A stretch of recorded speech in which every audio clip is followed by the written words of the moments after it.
My name is Adam Bonomo. That's Adambonomo.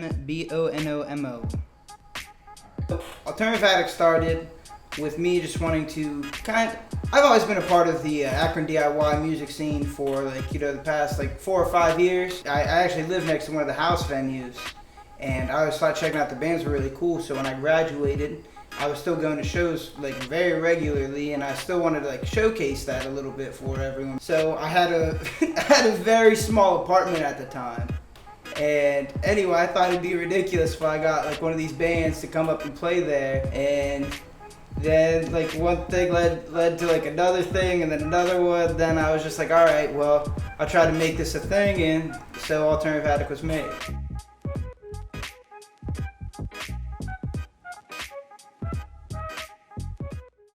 It started off with me just making videos in my apartment of pretty much just my friends.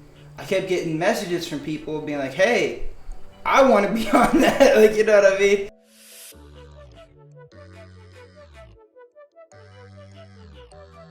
At first it was just acoustic acts, and this rapper known as Falco Torres, he did a acapella verse for Alternative Attic, but at first it was just that, and I wasn't trying to do any bands or anything, because I eventually just kind of caved in. I was like, all right, I'll go somewhere else and film.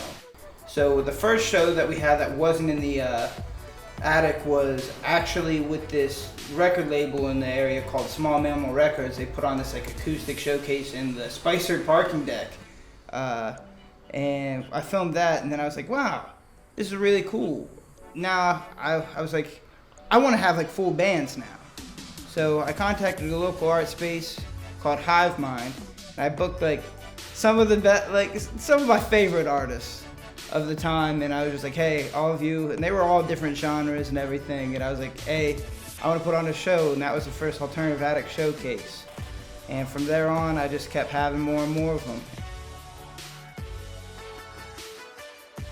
I'd say the hardest thing about putting the shows together is probably getting the venues, because I'm not gonna lie, whenever it comes to getting an event together, sometimes I do it a month or two out, when I definitely should be doing 3 months out.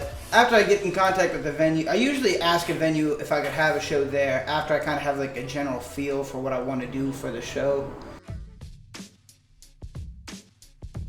And in terms of events I have lined up, I definitely have one. It's going to be on the 27th of September. I think that's this month. And that's going to be at It's a Clink thing. It's going to be a surf rock show. It's going to be a really good time. This band Foragers playing, Boat Dares, Bonnie Clyde, and potentially one more act. And I also have another show coming up. It's going to be a rap show. That one's going to be really sweet. We're going to try to have that here at Oakdale House. And then we also have a fancy wine and cheese night in the works. And that's going to be pretty much all acoustic, up in the attic here. And it should be a good time.